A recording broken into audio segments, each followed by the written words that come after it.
Hello, and welcome to Pest in Class, expert voices in pest management. Today, we speak with Tom Myers, President, and Kristin Fore, CEO of All-Rite Pest Control in Lexington, Kentucky. Tom, an accomplished entomologist turned pest control business owner, has successfully run his company for over 50 years. When his daughter Kristin joined the business, she had no idea she'd stay for 25 years. While Tom's expertise lies with bugs, Kristin's strength is working with people and numbers. Together, they have made this now family business into what it is today. I'm your host, Amanda Salvatore. Let's get into it.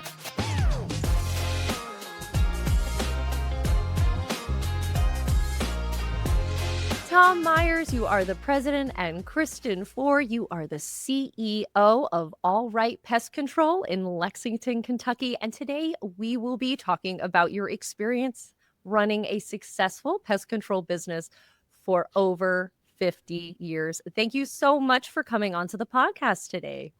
Well, you're welcome. I'm really excited to get into it. First and foremost, here on Pest in Class, we always like to start with a little icebreaker, and today is no different. So, Tom, I know you have traveled around the world. So I would love to know from both of you, where has been your favorite place that you visited, and where would you like to go? For me, I guess it depends on where I'm going to the location, because I go to look at the diversity of insects in an area. And then sometimes I go to photograph. Insect-wise, a lot of the rainforest of South America, Brazil, or Peru are really interesting places to go. For wildlife, Antarctica is fantastic, and Africa is great.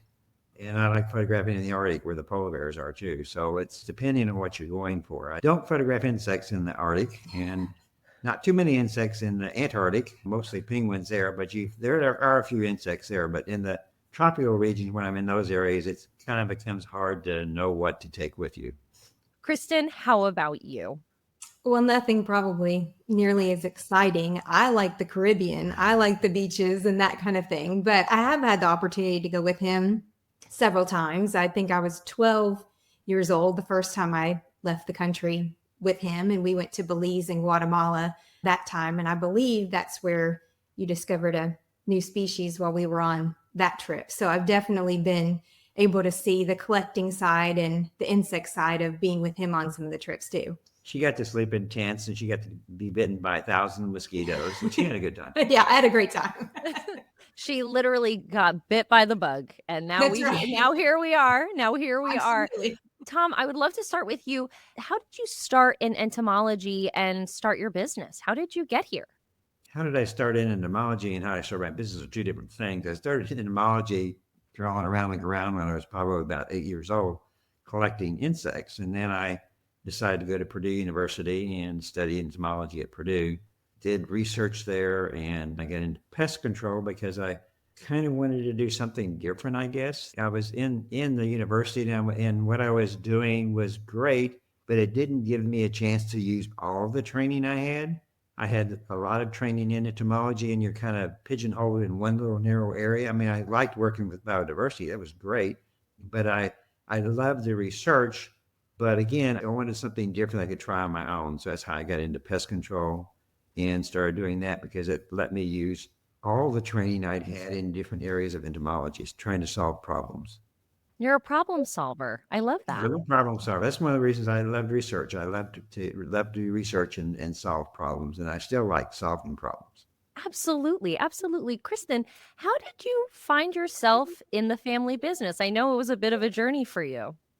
A little bit. And it's interesting, as he mentioned the solving problems. I think I'm more the solving people problems. He's more solving the bug problems and the insect. I like to see the development, I think, of people on both sides. But I was in college for business, and so I was getting a business degree. And about the time that I was graduating, he had an office manager that had been there 20 plus years. Right. And was retiring. And so he mentioned to me that he thought this would be a good fit for both of us really at that time. And I thought I'd stay a few years and move on. And now we're at almost 25 years later, still doing this together. So She wasn't quite as sure as I was. Right. I was more sure this would work for Yeah. well for her. She was not too sure. Yes.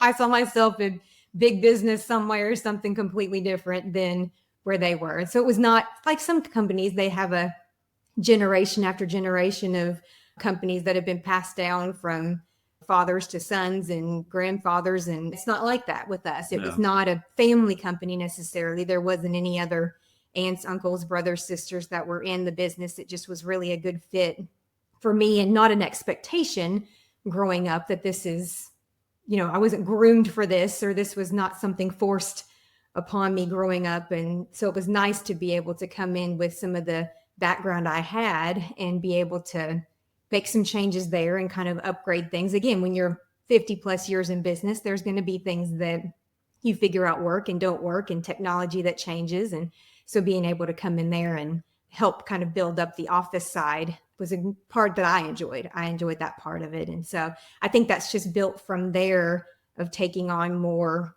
responsibility over the years and seeing the difference in, I'm still the business side. I think that it was probably scary for me to think that we would ever be the same. I'm not going to know all the things he knows about all the insects or have that love for just doing all the research and everything. And I have to accept that the part I like is the numbers side and the working with people. I really enjoy the building up our team and helping solve problems for people, customers. I feel like I do better at the kind of talking them off the ledge side, or the, being able to say, yes, I understand this is really stressful for you. I mean, I think I like that side better than, of course, just the intricacies of all the insects and all their problems. I like solving problems with insects, right? Yes. You like solving problems with I like solving people problems better. It sounds to me like you both are really able to work together because you're lifting each other up. There's these two sides of this business. There is the bug side, there is all that technical knowledge that goes into it. But then there's also this business side, like you said, Kristin, the numbers and the people that you're also dealing with. So it sounds like it's really working for you.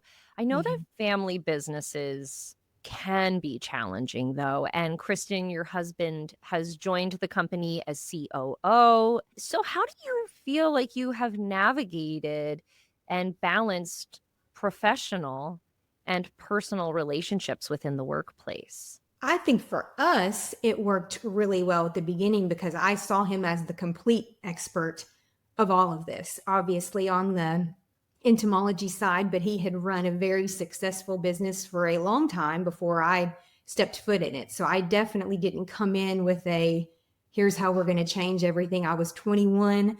I was not, didn't feel like I was coming in with all the knowledge of how to fix anything or change directions. And so I think it was easy to just follow what he had said. And he was obviously, yes, very good at the science side, but also very successful with finances personally and professionally. And so it was a good company in a healthy place where it's easier to step in and not have to try to save a sinking ship or anything. And so it was easy for me just to follow his lead on a lot of the things, both on finances and on the, of course, insect side as well. And so I think over time, then we just figured out, we're just very different strengths and weaknesses, which is the same with my husband. We're very different on what we want to do. Different from everybody. I'm different from everybody.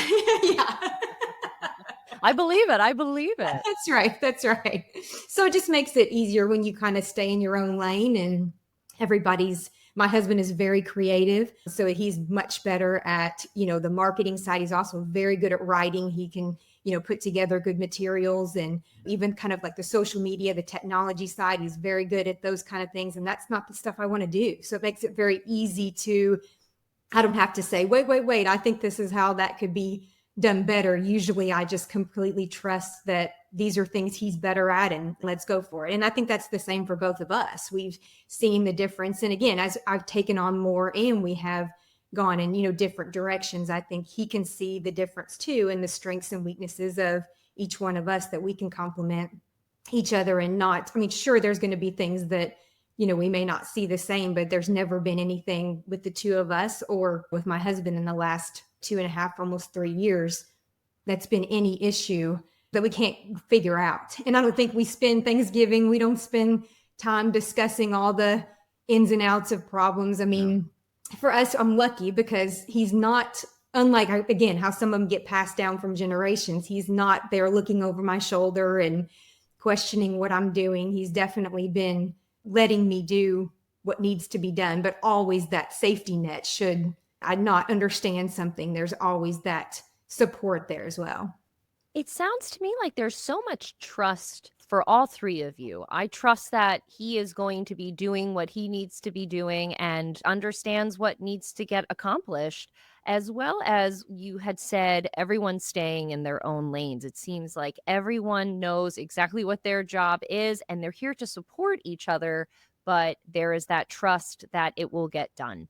Yeah, I think I've always had a lot of trust in people. I think I try to hire people I can trust. I think it's what allowed me to travel so much. And in the early days, I would leave and go to some jungle in South America, and I would be there for 2 weeks, and there would be no contact with anybody for 2 weeks.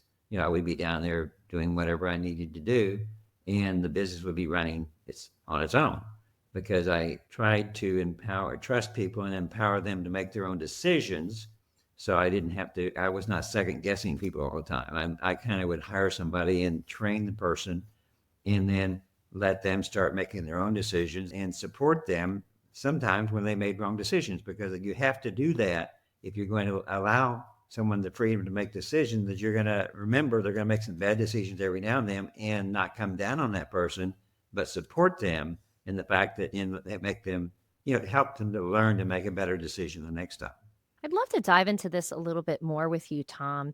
We're talking about trust and training and really being able to hand over the keys when necessary. What would be your advice to an owner who's listening today who finds it difficult to maybe step away from the business and trust that everything is going to be okay when they return? I think that they just have to realize that they're not always going to be in control of everything. They can't be in control of everything. And if they really want the business to grow, they can't have their finger in every single thing going on in the business. Like I say, you have to trust and let go of certain areas. And that's just what I've learned. And because when I first started the business, of course, it was mostly me, and I hired my first employee. So I was writing the paychecks. I was doing the accounts receivable. I was, doing everything myself, and then still going out and servicing accounts or selling accounts. And I wanted to do that for the first couple of years because I wanted to make sure it was done right. I wanted to always make sure it was done right. But then I found out that I could not grow the business if I had to look at every single thing that was going on in the business. So I had to finally learn how to trust people and teach them how to do the right thing. And I think that's the way we've grown. I want to talk a little bit more about this growth. Over the years, what do you think are some key strategies that have helped the business thrive? I think it's people. I mean, you try to hire great people. And that's one of the, I guess, secrets of any business, is just make sure that you have the people that are doing the job and that care about the business, and try as much as you can to have efficiency in the running of the business. And she's better at that than I am, but I think if that's part of it, you just keep efficiency going.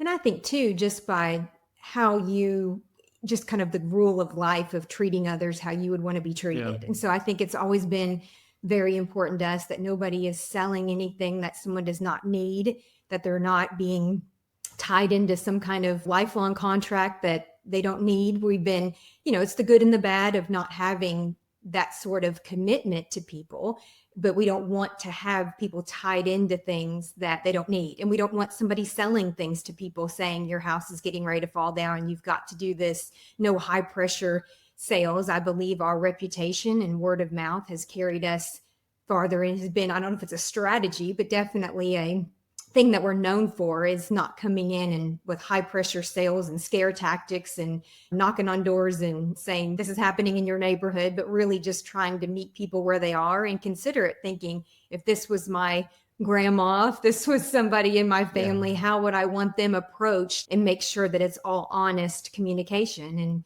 that everything is on the up and up with that as far as our reputation.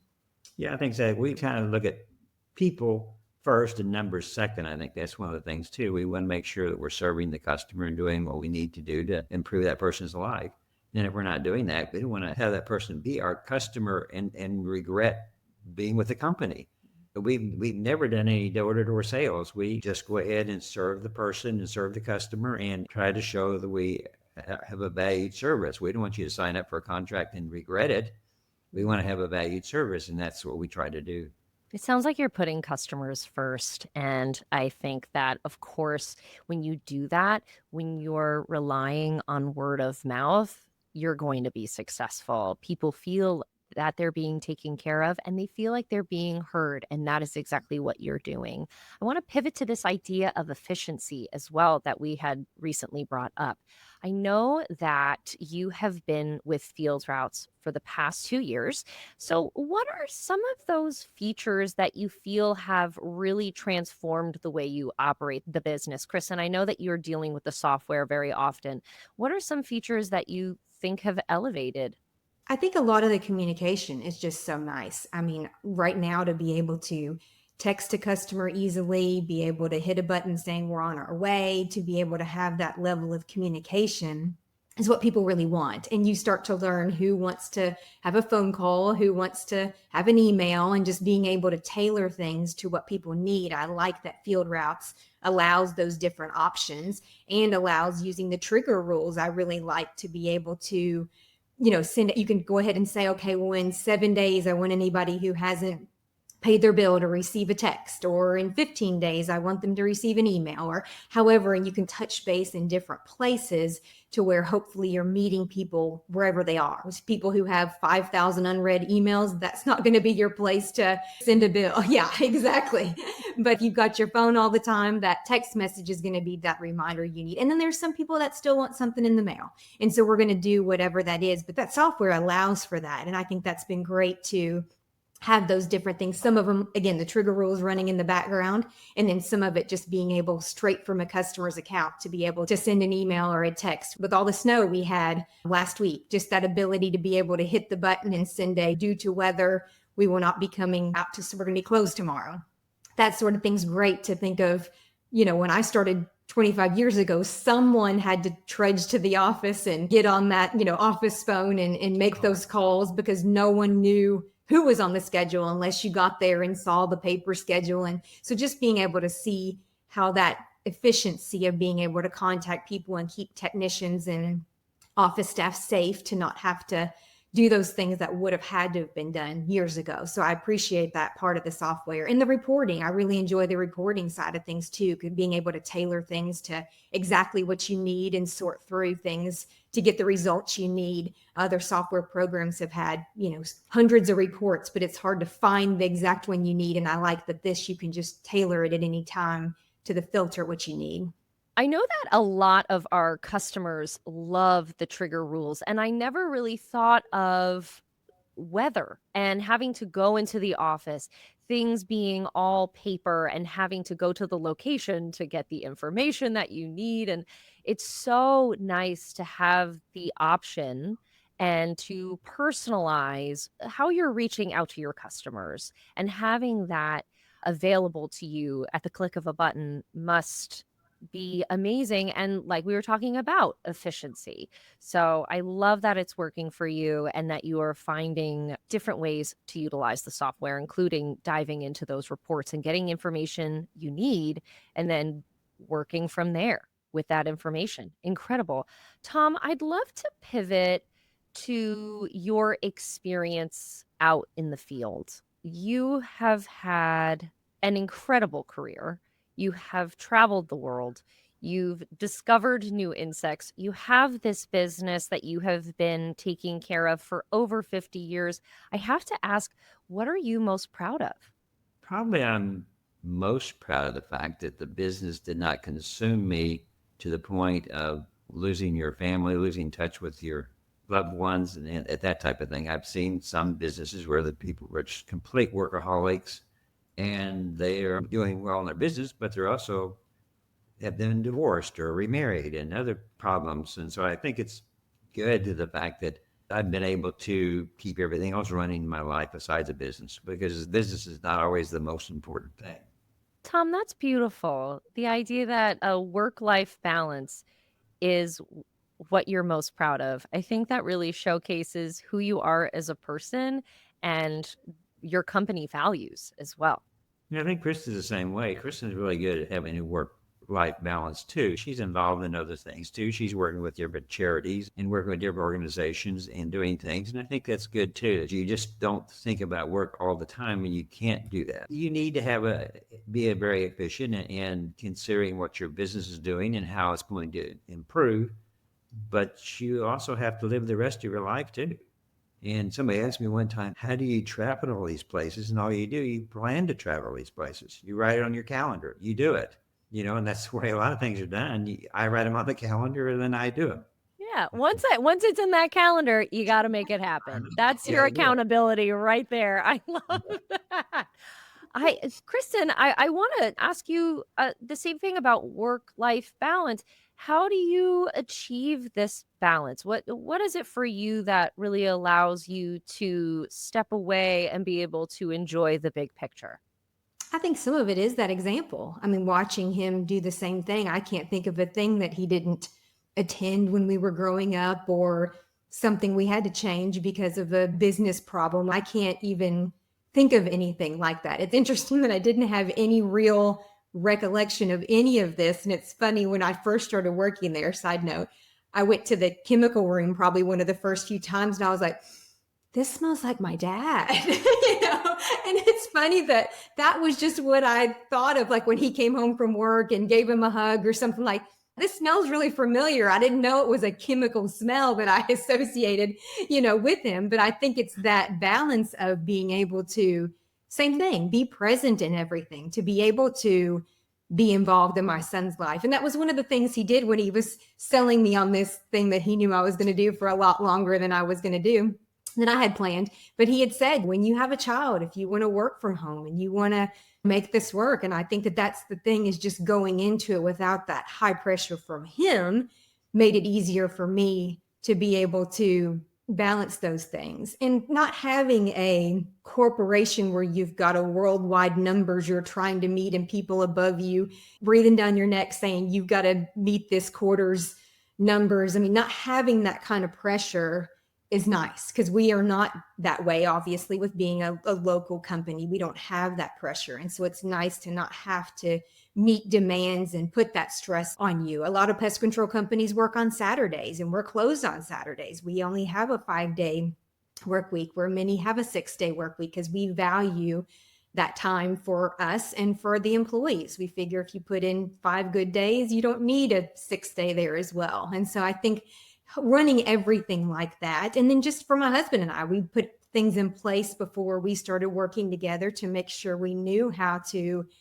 respond to things and not bring things to the dinner table. Or we're really good at, I close a laptop and I don't open it when I'm at home. That's it. I don't have email on my phone, because I don't want that. Things I've put in place to where you don't have those work notifications going off at night or on the weekends, things to just kind of set those parameters to make sure it doesn't interfere. And thankfully for us, I'm somebody who keeps the bar low sometimes to exceed expectations versus the opposite.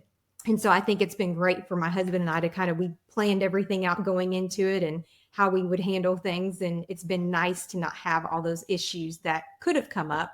And probably had we been younger, it would have been a different scenario. We could do it at the age we are now and not trying to push our own agendas or anything. So it's been nice for us to have that balance, even as husband and wife, but as family as well, to know the importance of what really matters for us. When she first started, she told me, okay, I'll work here, but I don't want to answer the phone. Because she didn't want to talk to people. She wanted to work behind the scenes, do the numbers, but she really didn't want to answer the phone. But that changed pretty quickly. Yeah. This goes back to the conversation we were having earlier about being in a family business, and what can you do to create a successful relationship within that organization? And it seems to me like it's about setting these boundaries a little bit. The no email on your phone, closing your laptop and being done, not working on Saturdays. These little things that you have put in place have really set you up for success and for mental and physical health. I would love to know, lastly, what your advice would be. This is a question for both of you. What would your advice be to someone who is about to start their own business? Anybody starting their own business, whether it's in pest control or whether it's any business, they have to realize that they're going to be putting in a lot of hours for not very much pay to start with. And I realized that when I was starting my business. I mean, I realized the first couple of years when we were starting, when it became wintertime, I might not get paid. I was paying my employees, I was paying the bills, but myself, I may not get paid. So make sure whenever you're starting a business, make sure your wife has a good job. Well said. Well said. That's great. My wife was a teacher. She had a fairly good job. I mean, she was making money. So we knew there was going to be money coming in the wintertime. You have to make sure you treat the customers right.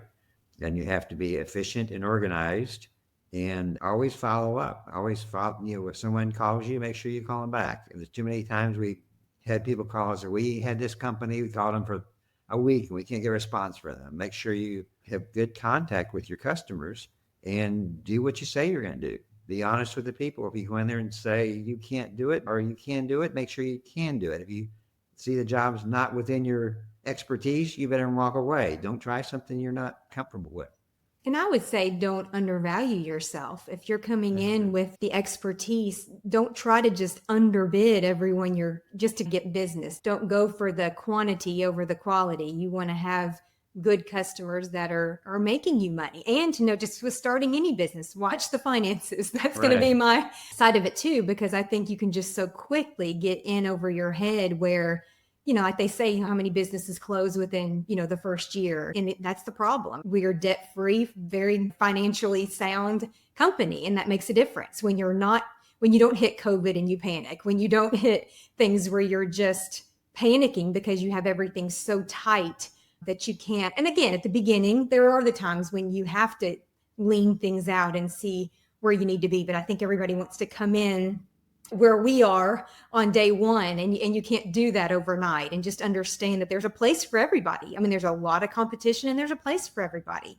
Find out what your niche is that makes you different from another company. That's the thing. Because for us, I mean, it is that having an entomologist as your owner, that you don't have a lot of people with that board certification degree. They're not just coming in starting a new business. They had a car wash last week and now they have pest control, and they're actually having that drive to be a pest control company and helping people that way. So that was our niche. I mean, we have that kind of backing is different than just somebody who's here today and gone tomorrow. And so just look and see what makes you different from your competition, and then just make that your point of advertising as what makes you different from somebody else. What's your expenses? Yeah. You don't want to buy a brand new 4-wheel drive truck and put your name on the side of it and say, oh, I'm going to be in business. You really need to watch your expenses. You can't be so desperate for work that you have to accept every single thing because you have to make a payment on this truck. You really need to start watching your expenses, starting with maybe used equipment, et cetera, as you're building your business up. You can do just as good a work out of a 2-year-old truck as you can for a brand new truck. So watch your expenses. And again, get the education behind you so that you know what you're talking about and know what you're doing. I love all of this. There is so much good advice right there. A full business plan. I love it. I love it. Tom Myers, Kristin Fore, I want to thank you both for coming on to Pest in Class. It's been a really enlightening and engaging conversation. Thank you so much. Thank you. You're welcome. Thank you.